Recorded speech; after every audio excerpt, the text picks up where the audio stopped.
Salut les barbus! On se retrouve pour une nouvelle vidéo. Aujourd'hui, on va parler teinture sur bois.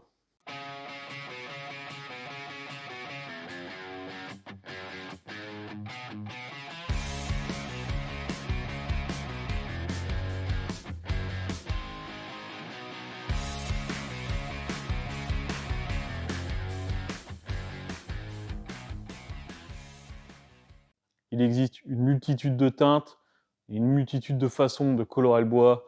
Vous avez la teinte hydro, la teinte solvantée, vous avez l'huile, vous avez le vernis coloré, vous avez le vernis teinté, vous avez les pigments, vous avez le brun noir, vous avez une multitude de choses et de façons de colorer un bois, du café, du thé, n'importe quoi. Aujourd'hui, on va se concentrer sur la teinte hydro plus particulièrement parce que c'est une des façons les plus classiques de teinter le bois en entreprise, une des plus simples, une des plus simples à gérer et une des plus simples pour faire de la finition derrière. Donc les teintes, il en existe des centaines. Vous pouvez le voir, ça dépend où vous les achetez. Hein. Donc là, tout ce que j'ai moi, c'est de la teinte hydro. Partout, de la teinte bois, vous pouvez en acheter pas à peu près partout, même en grande surface. La teinte hydro, ça se trouve assez facilement.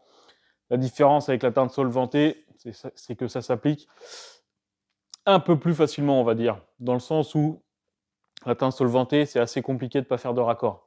D'accord? La teinte solvantée, ça marche un peu comme les feutres à alcool. Je ne sais pas si certains d'entre vous dessinent. C'est-à-dire que vous pouvez passer une fois, vous laissez sécher, vous repassez une deuxième fois, ça va forcer un peu la teinte, ça va la monter, et vous pouvez l'atténuer avec une teinte neutre, la redescendre, etc. Ça sèche vite, et ça a un avantage, c'est que ça ne relève pas le fil du bois. La fibre du bois ne se relève pas.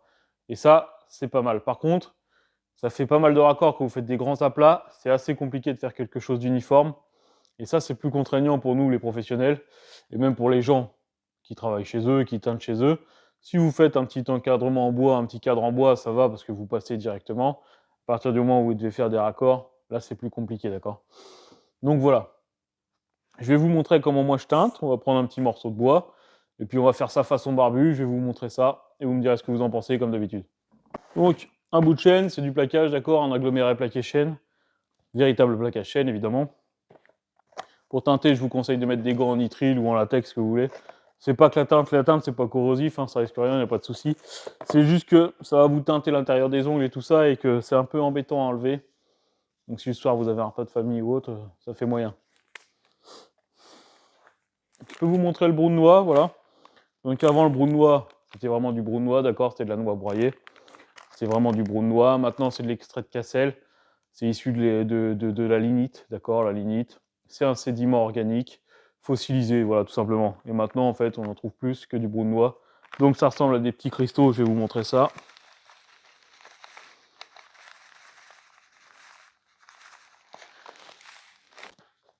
Ça ressemble à des petits cristaux noirs, d'accord? Donc c'est vraiment des sédiments fossilisés qu'on a broyés, voilà, dont on a fait des petits cristaux, on l'a broyé en petits morceaux.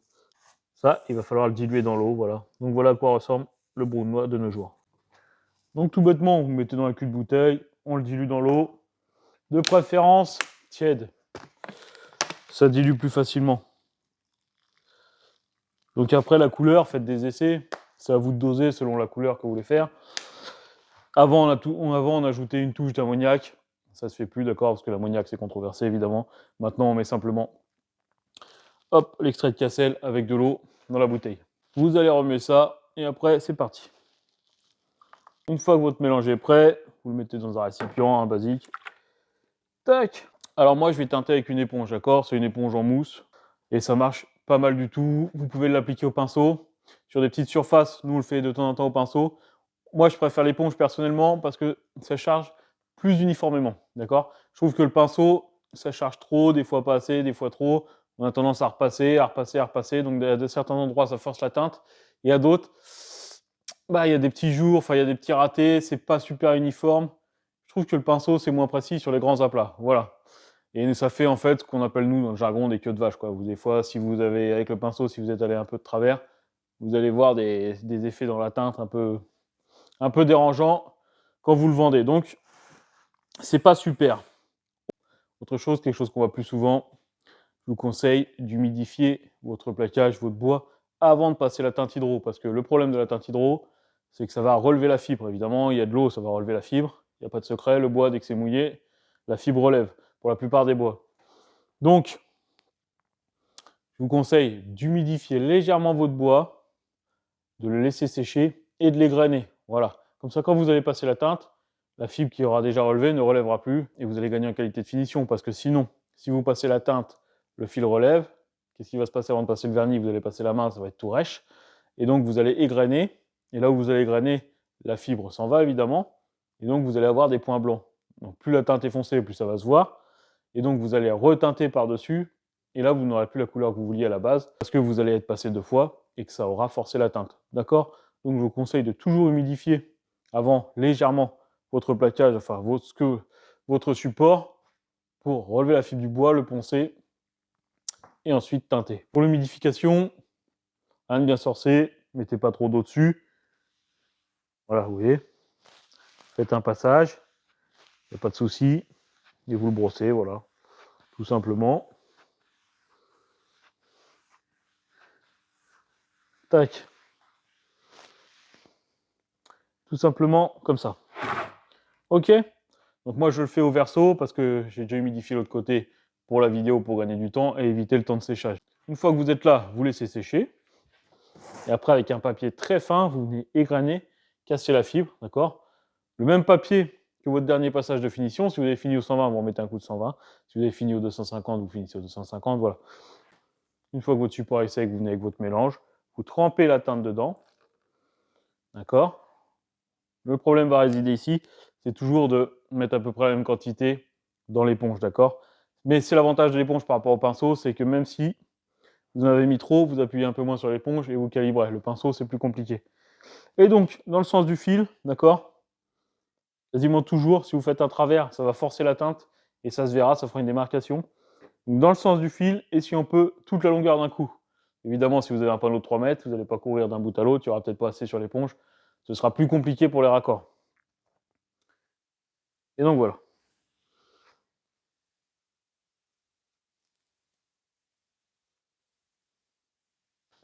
Vous voyez? Avec son éponge, avec l'éponge, on vient calibrer comme ça. Tac. Et toujours les raccords en largeur. Si vous reprenez, vous n'en avez plus sur l'éponge, vous en remettez. Vous reprenez ici, le raccord ne se verra pas. Si vous faites un arrêt en longueur, je vais vous montrer après ce que ça fait. Voilà. Et si vous voyez que c'est un peu chargé, vous prenez le côté sec de l'éponge et vous n'hésitez pas à calibrer, d'accord? Vous voyez toute la zone qui part. Et voilà. Et le tout, c'est de faire le plus uniforme possible. Donc voilà, ça commence à sécher, vous voyez, ça va tirer. C'est très long. Laissez la teinte sécher le plus longtemps possible. Car selon la finition que vous allez mettre derrière, par exemple si vous faites un vernis au rouleau, c'est pas bon. Je vous conseille un vernis au pistolet. Le problème du vernis au rouleau, c'est que le vernis risque d'être hydro, forcément. Et le problème du vernis hydro, si vous le passez au rouleau, en fait, à certains endroits, ça va pousser la teinte et vous aurez des transparences. Et donc, pour le passage, je vais vous faire un petit défaut. Je vais vous faire comme un arrêt en longueur, vous allez voir. Et vous verrez la différence après quand ça va tirer. Admettons, vous teintez comme ça. Faites pas attention. On teinte vraiment n'importe comment, vous voyez. Ici, tout là, on s'est arrêté. Et en fait, ça tire. Donc imaginez ça sur un grand panneau, là c'est un petit. Imaginons on est par là, on teinte tranquillement, on ne fait pas attention. On charge, on repasse, on fait des travers. Je vais vous montrer un peu. J'exagère le trait pour vous montrer ce qu'il ne faut pas faire. Voilà. Pareil ici. Voilà. D'accord? On va laisser sécher les deux et on va voir la différence après. Et donc pour la teinte solvantée, c'est la même utilisation, d'accord? Si jamais vous avez de la teinte solvantée chez vous, vous faites comme ça. Vous pouvez utiliser la même technique à l'éponge ou au pinceau. L'avantage de la teinte solvantée, c'est qu'elle ne va pas vous relever le fil du bois. Donc vous n'êtes pas obligé de passer la couche d'humidification avant. Donc pendant que le brou de noix sèche, je vais le mettre de côté. Je vais vous montrer sur un autre échantillon qu'on peut aussi teinter au chiffon et calibrer au chiffon, d'accord? C'est pas un souci, je vais vous montrer ça. Et on va faire avec une teinte directement achetée dans le commerce. Donc, par exemple, secouez un peu quand vous avez des teintes qui ont plus d'1 an ou 2 ans parce que teinte à cajou foncé. Je peux vous dire que celle-là, il y a un moment qu'elle est dans le placard, elle ne sert plus souvent.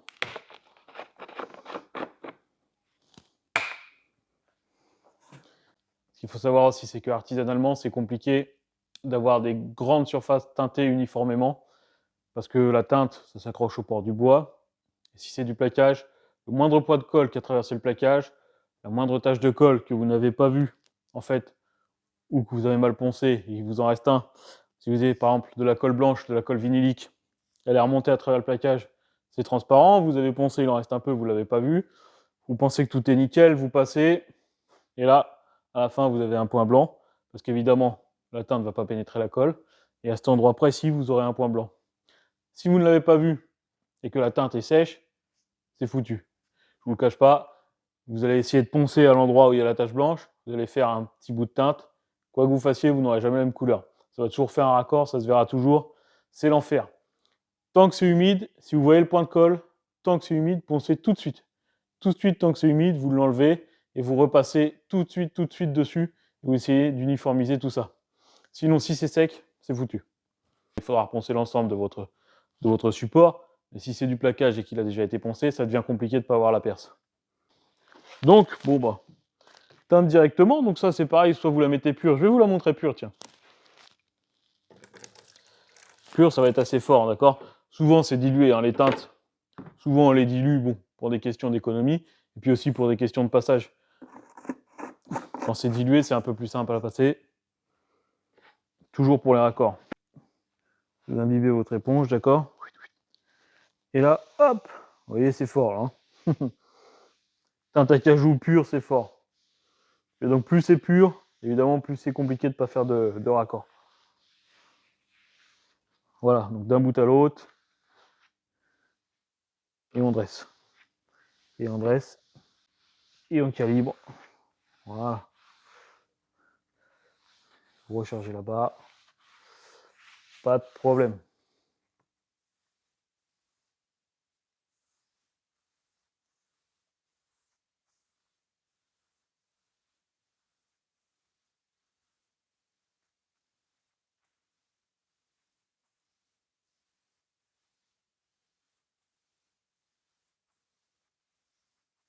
Et donc, on peut tout de suite, vous voyez, le calibrer au chiffon. On peut le calibrer au chiffon, voilà. Là, je l'ai passé à l'éponge calibré au chiffon, et vous pouvez le passer au chiffon directement. Ça pose aucun problème, vous voyez. Donc là, moi, le bois n'est pas poncé. Hein.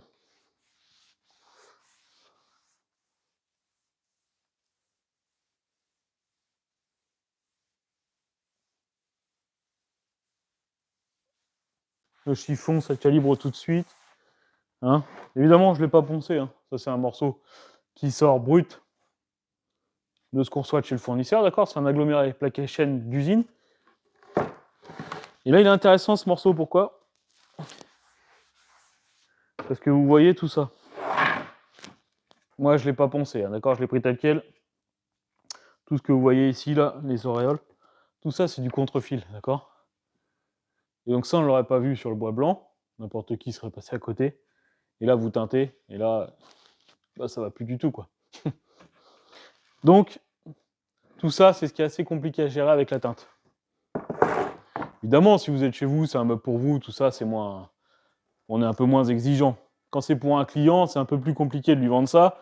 Il va se dire, mon chêne teinté à cajou, là, il est bon, il est moyen quand même. Tout ça, toutes les ondes qu'on a là, tout ça, c'est du contre-fil. Et n'importe qui serait passé à côté tant que le bois n'est pas teinté. Donc là, évidemment, ça ressort et c'est pas vendable, quoi. Voilà le chiffon. Le veinage du bois n'est pas le même, d'accord. Mais le chiffon, ça calibre bien aussi, voilà. Ce qu'il y a, c'est que le chiffon, ça garde moins de teinte à l'intérieur. Donc quand vous avez une grande surface, c'est toujours pareil. Vous allez avoir du mal à aller au bout, d'accord. C'est pour ça que je conseille l'éponge, parce que l'éponge, vous pouvez l'imbiber et vous pouvez glisser jusqu'au bout et après recalibrer. Bah, notre brou de noix, il est pas mal du tout. Celui que j'ai passé, un peu n'importe comment, vous pouvez voir qu'ici, il y a 2-3 zones blanches. Je vais vous le montrer de plus près. Et qu'ici, on s'en sort pas trop mal. Il est un peu plus foncé, mais ça va. Et celui qu'on s'est embêté à faire uniformément, bah, il est pas mal. Il y a une belle teinte noisette, d'accord. Une belle teinte brune. Le veinage du bois est plus foncé parce que la teinte, ça fonce le port évidemment parce que là où vous avez les veinages, là où vous avez le port ouvert, il y a plus de teinte qui rentre, vous pouvez moins la calibrer, forcément c'est plus foncé. Et sur du chêne, si vous avez de la maille, c'est pareil, il faut savoir que la maille, ça ne prend pas la teinte, ça reste assez blanc. Donc voilà. Vous pouvez voir que ici, le point par exemple est blanc.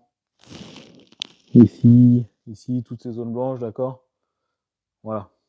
Et ça, tout ça, ce sont des défauts qui vont ressortir au vernis.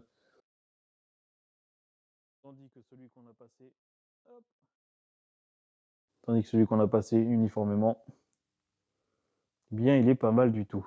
Et donc, c'est pour ça que dans la mesure du possible, évitez le rouleau, le vernis au rouleau, le vitrificateur au rouleau sur une teinte à l'eau. D'accord? Un petit coup de pistolet, si c'est hydro, vernis hydro, c'est mieux. Ça va vous éviter ça. Juste, ça dépose le vernis, ça va vous éviter de le pousser au rouleau, d'accord? Le vernis au pinceau, on oublie. Voilà. Après, vous pouvez faire du polyuréthane ou ce genre de choses, mais là, on arrive dans les produits un peu plus professionnels. En tant que particulier, c'est plus dur. Voilà. Vous pouvez tout à fait passer ensuite une huile de finition transparente. Ça pose aucun souci. Ça ne va pas du tout déplacer la teinte. D'accord? Voilà. Si votre chiffon reste de la couleur de l'huile, si vous n'avez pas de la couleur de teinte sur le chiffon, c'est que tout va bien. Je vous dis, c'est vraiment... Ce qui va se passer, c'est vraiment... Vous pouvez passer une cire, vous pouvez passer du vernis au pistolet. Je vous dis, le plus compliqué, c'est dès que vous allez frotter un produit hydro avec un rouleau ou un pinceau sur une teinte hydro. Là, c'est pas bon, vous risquez de la déplacer. Bon, je vous l'huile. Parce que la finition, c'est à prendre en compte dans votre teinte, d'accord? Parce que ça réchauffe toujours légèrement la couleur. Donc ça, si c'est une copie que vous avez à faire, il faut faire toujours l'essai avec la finition pour la couleur définitive. Si c'est une création, un meuble que vous faites pour vous, bon, ça va juste réchauffer la couleur, vous aurez le résultat final, ça vous plaît pas, c'est moins grave. Si c'est pour refaire les portes d'un meuble, ou si c'est pour refaire un meuble à côté d'un meuble existant, il faut bien prendre en compte le type de finition que vous allez mettre. Voilà ce que ça donne pour la cajour AOC, d'accord? Donc autant vous dire que celui-là, il est très très vilain, hein. Les contrefils, la couleur, la finition, bon, il est vraiment à oublier. C'est vraiment pour l'exemple.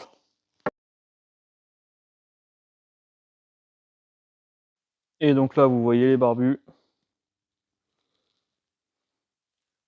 Il est impeccable, ce petit brou, d'accord? Et ce grain, il est sublime.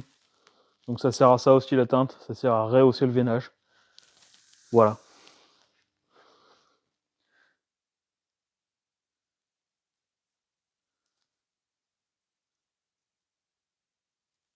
Là, notre petit brou de noix, notre extrait de Cassel, il a quand même un grain super top. Donc je sais pas, hein, dites-moi ce que vous en pensez en commentaire de cette teinture façon barbu.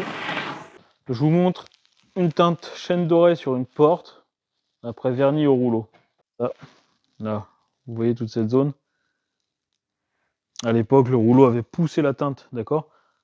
Donc la personne qui a verni en fait cette chose au rouleau, au vitrificateur, elle a dû se retrouver avec un rouleau tout orange parce que c'est du chêne doré.